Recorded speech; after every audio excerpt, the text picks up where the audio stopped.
Hello everyone, this is Padma. అసలు న్యూట్రిషనిస్ట్కి డాక్టర్కి తేడా ఏంటో తెలుసుకుందామా? ఆహార మార్గదర్శకాల ద్వారా హెల్త్ ఇష్యూస్ని నివారించడము ఒక న్యూట్రిషనిస్ట్ చేసే పని. ఇంకా మెడిసిన్స్, సర్జరీస్ ద్వారా వచ్చిన హెల్త్ ఇష్యూస్ను మెరుగుపరచడం ఒక డాక్టర్ చేసే పని. మీరు అనారోగ్యంగా ఉన్నప్పుడు, అంటే జ్వరాలు లాంటి హెల్త్ ఇష్యూస్ వచ్చినప్పుడు డాక్టర్ని సంప్రదించాలి. మీకు ఆహారంలో మార్పులు, అంటే ఫ్యాట్ లాస్ అవ్వడం కోసము, యాక్టివ్గా ఉండాలన్నా, నెక్స్ట్ వచ్చేసి మీరు హెల్దీగా ఉండాలన్నా మీరు ఒక న్యూట్రిషనిస్ట్ని సంప్రదించాలి.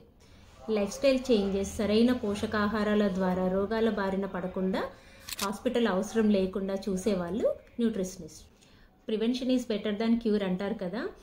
అంటే ప్రివెన్షన్ న్యూట్రిషనిస్ట్ అవుతే నెక్స్ట్ స్టెప్ డాక్టర్ అనమాట. అందుకే డాక్టర్స్ కూడా కొన్నిసార్లు మంచి న్యూట్రిషన్ ఫుడ్ తీసుకోమని సలహా ఇస్తుంటారు కదా. కాబట్టి మంచి సలహాల కోసం be in touch. An apple a day keeps the doctor away అని అంటారు కదా, మరి పాటించండి. Thank you.